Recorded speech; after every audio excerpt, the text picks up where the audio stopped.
सन्याधिपति सदाप्रभु नाम समस्त को नमस्कार एवं आमर यही new life creation YouTube channel को समस्त को स्वागत।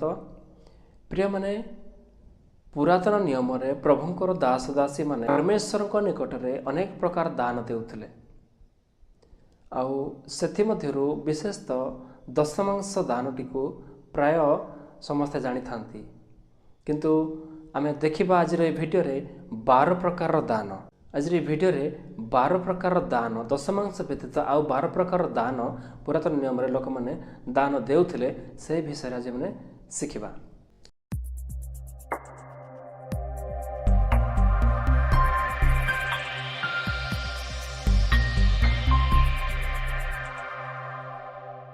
पुरातन नियम रे अनेक प्रकार दान थिला, सेति मध्यरु प्रथम दान हेउची मनुष्य आउ पशुर प्रथम जात, जहाँकि गणना 18 अध्याय तार 6 एवं 15 पदरे पढ़िले जानिबे जे मनुष्य आउ पशुर प्रथम जात को से माने प्रभुଙ୍କ निमंते दान देउथिले। द्वितीय प्रकार दान हेउची फसलर प्रथम शस्य, जहाँकि आपण पाई परिबे गणना 18 अध्याय तार 13 पद एवं द्वितीय विवरण 18 पर्वर 4 पद। तृतीय प्रकार दान हेउची जहाँकि आपण पाई परिबे द्वितीय वंशावली 31 अध्याय तार 3 पद एवं गणना 28 अध्याय एवं 29 अध्याय पढ़िले जानि परिबे निरूपित पर्व गुड़िकर नैवेद्य। तृतीय प्रकार दान हेउची निरूपित पर्व गुड़िकर नैवेद्य को से माने प्रभुଙ୍କ निमंते दान देउथिले। चतुर्थ प्रकार दान हेउची नेहमिया 10 अध्याय तार 32 रु 39 पदरे आपण पाई परिबे, जहाँकि लिखा जाए अमावास्यार नैवेद्य।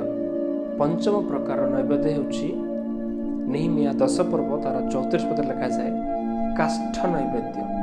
षष्ठ प्रकार नैवेद्य हेउची नेहमिया 10 पर्व तार 38 पदरे लिखा जाए दशमांशर दशमांश। सप्तम प्रकार नैवेद्य हेउची आपण पाई परिबे गणना 18 अध्याय, सेठार लिखा जाए उत्तोलनीय उपहार। गणना 30 अध्याय आपण पाई परिबे, जहाँकि अष्टम प्रकार मानत हेउची विभिन्न प्रकार मानत को एठारे दर्शाଯାଇଛି।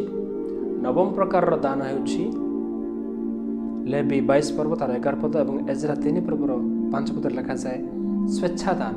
दशम प्रकार दान हेउची द्वितीय विवरण 26 पर्वर 12 पद लिखा जाए तृतीय वर्ष दशमांश। तृतीय वर्ष दशमांश। 11 नंबर दान हेउची आपण पाई परिबे द्वितीय विवरण 15 पर्व तार 1 पद आरंभ करी 11 पद जाए पढ़िबे, ताहा लिखा जाए दरिद्र, विधवा, पितृहीन, विदेशी मानक निमंते दान दिया जाउतला। एवं शेष रे आपण पाई परिबे एजरा 8 पर्व तार 24 रु 36 भितरे पढ़िले जानिबे। पुणी नेहमिया 7 पर्व 70 रु 72 पद मध्य आपण जदि पढ़िले ताले जानि परिबे जे विशेष कार्य निमंते मध्य दान दिया जाउतला। आशा करी आपण माने एही 12 गोटी विषय को जानी पारिथिबे जे दशमांश व्यतीत एही 12 प्रकार दान दिया जाउतला पुरातन नियम रे।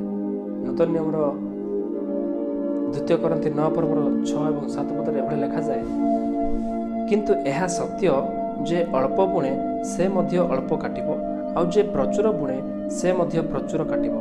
प्रत्येक जन आपना आपना हृदय रे जेपरि संकल्प करियोछि सेहिपरि करू, कुंठित भाବରେ नुहे अबा बाध्य बाधकता हेतुर नुहे, कारण ईश्वर हृष्टचित्त दाता को भल पाती। प्रिय प्रभु लोक मैंने आज समाज रे अनेक प्रकार लोक दान दे थांती, किंतु पवित्र बाइबल कहे हृष्टचित्त दाता को ईश्वर भल पाई थांती। केते लोक बाध्य बाधक सहित दे थांती, ताहा ईश्वर चाहती नहीं। लोक 21 अध्याय तार 1 रु 4 लिखा जाए जे जणे विधवा दरिद्र विधवार विषय को आमे देखुछु, से दान पकते विषय को से ता पाखरे किछि माने अन्य माने तांका पाखरे जहा माने संचित धन अछि सेतरु किछि से माने दान देउतले, किंतु ए विधवा जनक तांका पाखरे जहा थिला ता से दान देला। तो प्रिय माने हृष्टचित्त तांको परमेश्वर भल पाती। तेणु करी प्रभुंकर सेवा कार्य निमंते प्रभुंकर गौरव निमंते आपण माने हृष्टचित्त दाता हुंतु एवं प्रभुंकर आशीर्वाद प्राप्त हुंतु। प्रभु आम समस्त को आशीर्वाद करंतु। आमेन। प्रिय प्रभु लोक मैंने आम चैनल को जब आप सब्सक्राइब करना दया सब्सक्राइब करूँ और आमर ये भिडियो गुड़िक जब आपको भल लगी है आउ अन्य मानकर आवश्यक मन करें भिडियो को शेयर करूँ प्रभु हम समस्त को आशीर्वाद करूँ आमेन।